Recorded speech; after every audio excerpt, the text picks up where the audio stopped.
Here we are.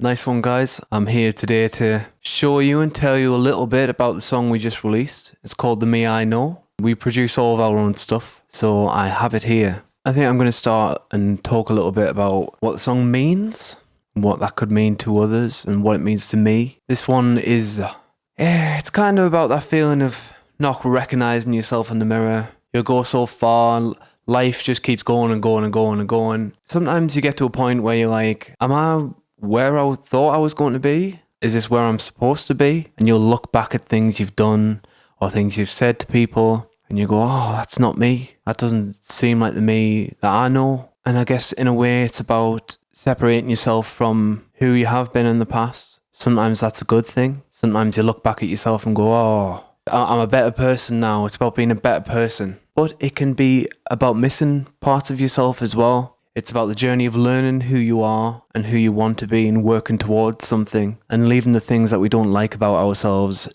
firmly in the past. I suppose that's what we all try to do. We're always growing, we're always moving. Sometimes you just got to move in whichever direction the wind throws you.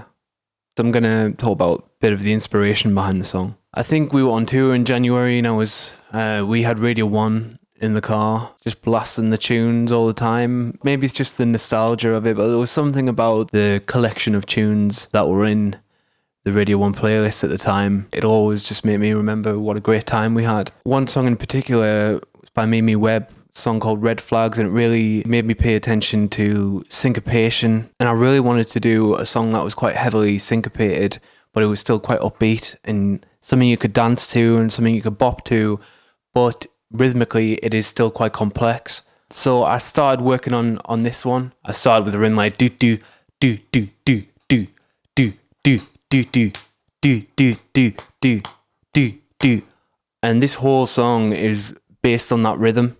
The chorus is that rhythm in its largest possible form. In other parts of the song I've taken bits out of it, but it's all essentially the same rhythm for the whole song.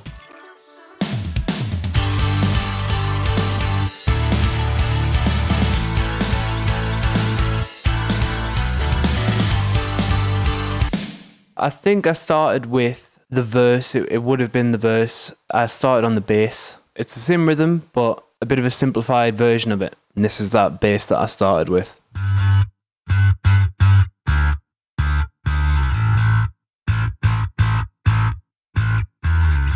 So you can hear that is similar, but slightly different to the chorus, which is the same rhythm, but more notes.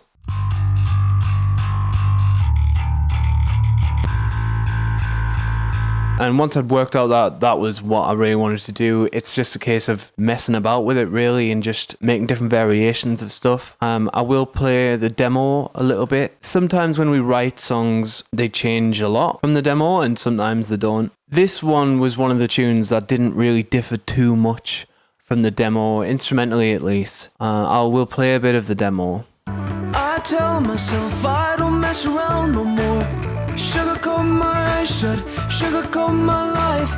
I don't make chances, take. And then the chorus is relatively similar. Hold up, I think I've lost my way. I can't keep this head up, I'll never see me again. Hold up, oh yeah, I can't be straight with myself anymore. So the way we usually do songs is I'll come up with a demo, or Joy will come up with a demo. Anyone can come up with a demo. Sometimes we'll work on that demo together, and then once we've got something we're happy with, we'll sort of learn the basic parts of the tune and we'll take it to the band practice. Usually in the practice is where a lot of the meat and potatoes of the work gets done on the song. We'll come up with different ideas for it. We'll change sections around, come up with stupid, exciting things to do. One of the exciting things we added in the practice was we really enhanced this section before the last chorus here.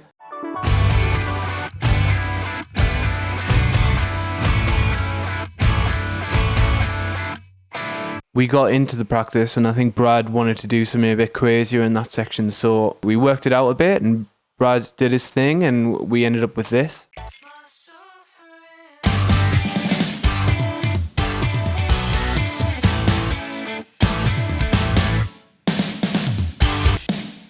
Little things like that are the kind of things we would do in practice. And, you know, little stops within the song. The fine details is the stuff we would work out in the practice room. Once we're there, we've got it sounding how we want it. We all know what we're doing. We all know what we're playing. We're going to go and track it so we can release it. Currently, we're using the bunker in Sunderland. We don't have the facilities to record drums ourselves at the moment. So we're using the bunker in Sunderland. And it's a great studio. Phil, the engineer there, is a super sound guy. He knows what he's doing. So we're happy to work with him on it. And we always get a good sound and kit at the end of it. So what more do you want? I'll play you a bit of the drums on their own.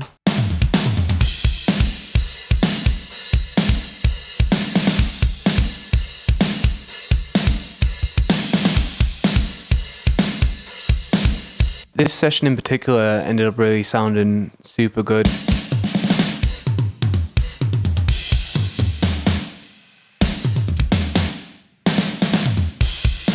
Yeah, love going to the bunker to do drums. Yeah, I like to use a lot of percussion and stuff like that. So I will run through a couple of the percussion things we've got here. I'm not exactly sure what is going on here, but we have it all, so let's have a look.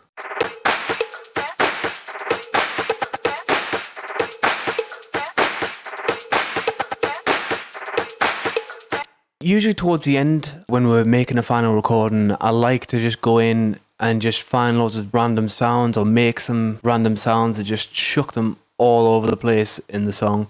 Just a bit of ear candy, you know, stuff like this. It needs things to keep your ears entertained. So I'll play you a couple of those.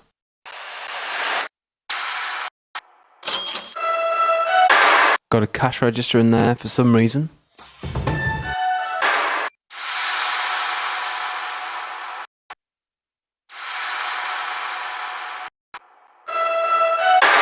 I would do those in a different session normally, and then I would just copy them over. So in that session, there's a lot of tracks going on, but it does look like I added some other stuff after that. So let's have a listen to see what this is. Ah, yes, this is in the end of the first two choruses. I think on the mix notes, Sam wanted something exciting to happen at the very end of the chorus. Got a few samples, chopped them together, and we got this, and it sounds like this in the track.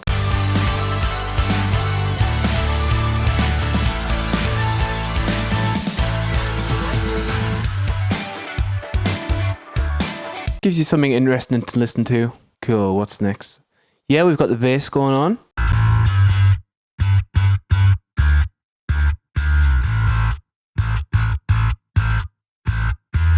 So for the bass, I use Parallax by noyou DSP. I've recently got it, and it's the best sounding thing for bass I've ever seen. I will quickly open it up so you can see what it looks like, but the bass on here is already printed down from a different session. So but yeah, this is Parallax.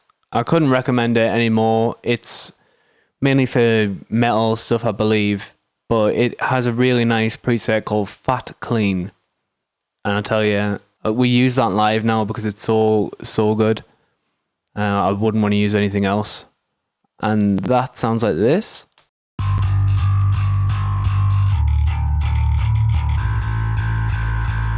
I've got track spacer on there.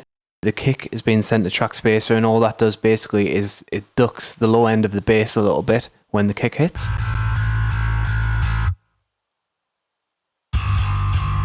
So you can see that doing that. That just leaves a little bit of room for the kick. I've also got our bass on there, very subtly. The bass was recorded on a Spectre bass player who plays live for us, Ryan. He recorded this. That's another thing that's meant for metal, but it sounds so good in music like this. It's just so crisp. It really pokes through the mix. It's one of the best basses I've ever seen or heard. We've got a synth bass going on in the pre-chorus.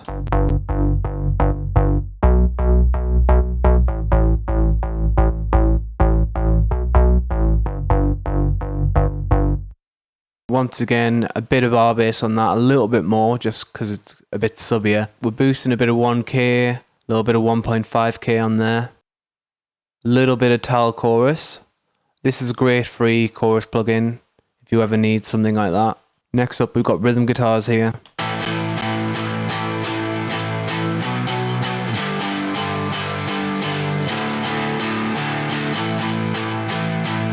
I believe I used Archetype Tim Henson by noyou DSP for this. I just find that the amp sound is just really great, the pink one. The way I record these days, I get both Sam and Joy to double track their rhythm parts. So this is just Sam's. We've got that both left and right. And then this is Joy's. They both sound drastically different, and together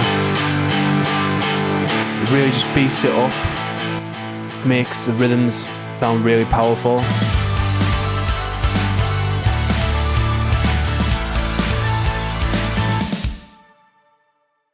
We've got a little lead, Joy's lead here. This again is double tracked, left and right, always hard left and right.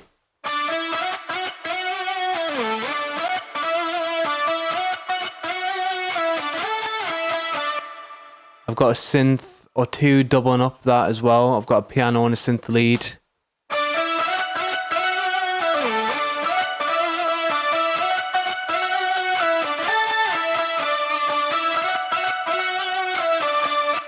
Just loosening it up a bit. They're not the tightest. They're not like super locked in with it, just to give it a bit of atmosphere.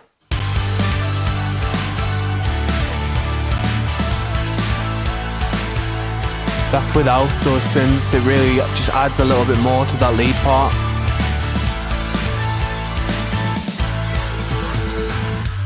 Nice. For the intro, I also took that guitar lead stem and I chopped it up a bit. I put some plugins on it. We've got the formant on Little Auto Boy going all the way down. Bit of reverb. We've got one knob pumper, which is basically a 4 on the floor sidechain effect. And then I've got a little filter just on there. And without all those plugins, it sounds like this. And with them, it sounds like this. And in context... 1, 2, 1, 2.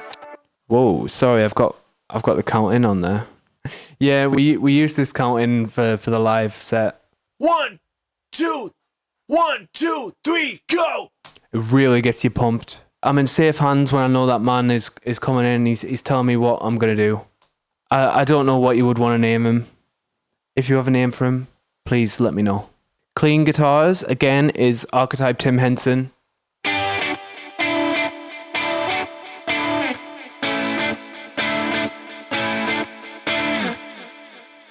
Just a bit of delay on it. Nothing crazy going on there. Just the usual EQ, a bit of channel strip, bit of 76, and a bit of H delay. All you really need.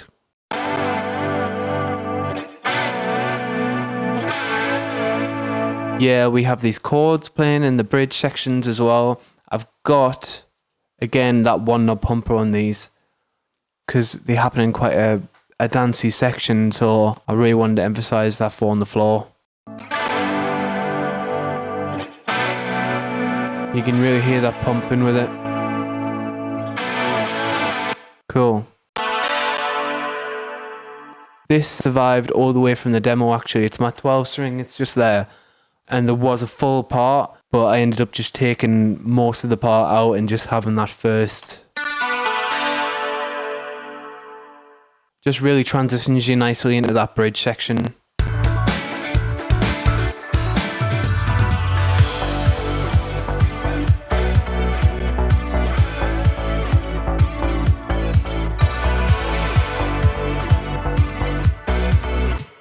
And again, in Tim Henson, the new DSP plugin, it has a vocoder. You can put MIDI into the amp, essentially. It'll treat it like a vocoder.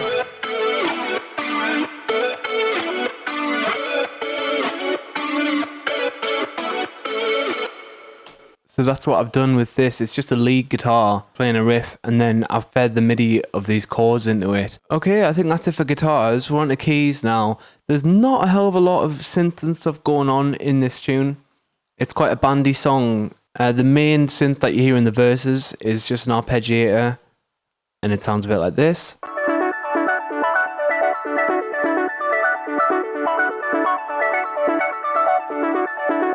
And I just automate different aspects of that sound. I think it becomes a bit more reverby here. Yeah, it distances itself. as we go into that section.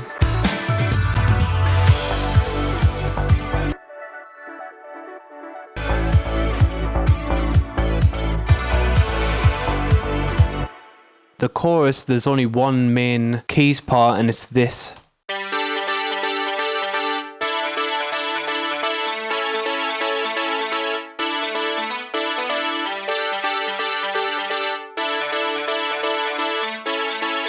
Just adds a bit of sizzle to the top end. It's mostly just doing a very similar thing to what the guitars are doing. I think it's a couple of different synths.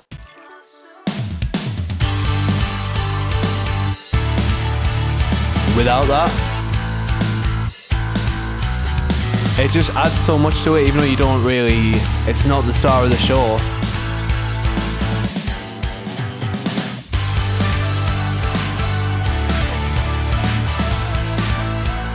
And again, you really miss it when it's not there.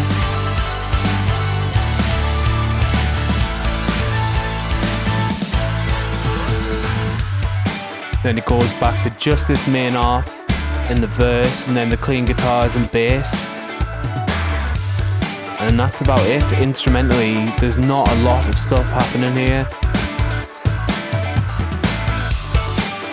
Yeah, I'm actually surprised. I thought there was more stuff than this. When we did the backing vocal session with Joey recorded all these oohs.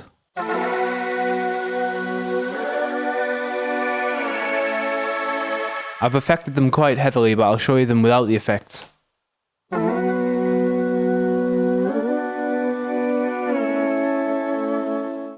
They sound like they've got a bit of Little Auto Boy on them already, so I must have printed them with that.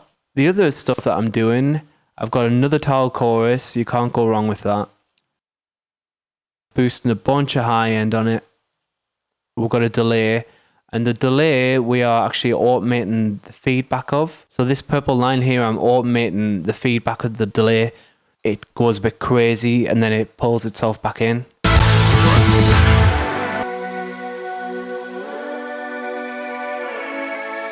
There it goes.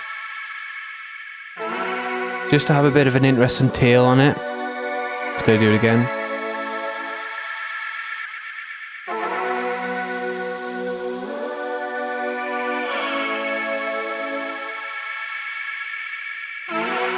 And then it all goes up to the end. And then it cuts off. In context, that sounds like this.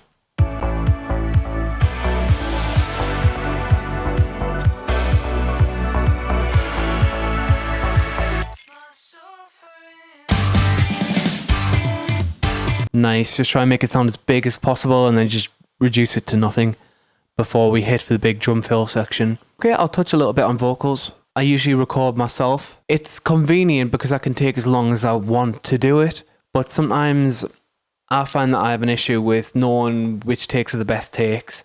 And you'd think that, oh well, I'm the one who's singing, I would know. But sometimes I think I've done really good and then I'll get back home to edit the vocals and realise, oh God, these are terrible. I'm sure any other singers who may be watching can understand the struggle of not enjoying the sound of your own voice. Hold up, I think I've lost my way. I can't keep this act up, I'll never see me again. Grown up, I'm older. So with this track, I've got 4 main vocal tracks. One is the main vocal, and that goes all the way through. And then I have 3 double tracks. A center double, which I seem to have only used in the verses and pre-choruses. And then I have left and right doubles, just to give me the options of how big or how wide I want the vocal to sound. Hold up. So in the chorus, I've got the center vocal and I've got the left and right. But as I said in the verses, you've got the center vocal and then a slightly quieter center vocal along with it. Sometimes cut ties make me pick from wrong and right. Sugarcoat my choices. And then if I want to emphasize certain lines, I bring it to the doubled left and right vocals. Sometimes cut ties make me pick from wrong and right. Sugarcoat my choices. Sugar can't decide. These days I just give in. That's it for my main vocal. And I usually send the main vocal to quite a lot of different buses. So we've got a short verb. Sometimes cut ties make me pick running right. We have a long verb.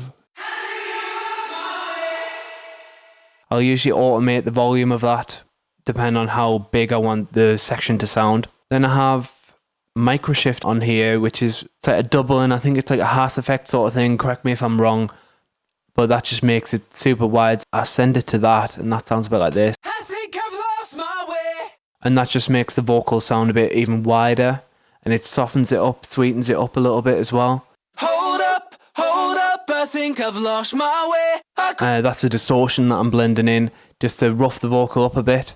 And then we've got a long delay, which I believe I'm automating into so we can get some delay throws, like here at the start. No more. So I'm only having a certain couple of words come through that just to emphasize some lyrics. I don't mess around no more. Sugarcoat my eyes shut. Make me pick from wrong and right. Sugarcoat my choices. Sugar can't decide. Just little stuff like that to just, you know, make things more exciting. It's all about that ear candy. And we've got a lot of automation, of volume automation, send automation, all sorts of stuff going on. I also have Joy on a left and right double on the same sort of chain as the main vocal. So when Joy's doing a backing vocal, you really hear it. Hold up. I can't keep this act up. I think I've lost my way. And I bring that up quite a bit in the bridge because Joy does a bit of... I'll never see me again. I'll never see me again.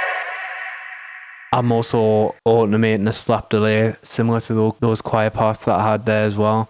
And then Joy does a bit of the main at the end. Can't take the impact of the man who is dead. I think I've lost my way. Yeah, so those ones on these left and right double tracks. Finally, I have a vocoder. That's just to thicken it up a bit, thicken up the main vocal. When I act this way, I remind me of the runaway. The runaway. I don't know why I do. Well, that's going to be it for this one. If you'd like me to do more of this, or there's parts of the songs that you'd like me to focus on more, if you want me to go more into mixing, or if you want me to go more into recording and stuff, I can definitely do that. I hope you enjoyed. Let me know. I hope you enjoy this happy sounding banger with a bit of a, you know, serious and a bit sad of an undertone. This has been the Me I Know. Stick around for more tunes. Got plenty more to show you. Nice one.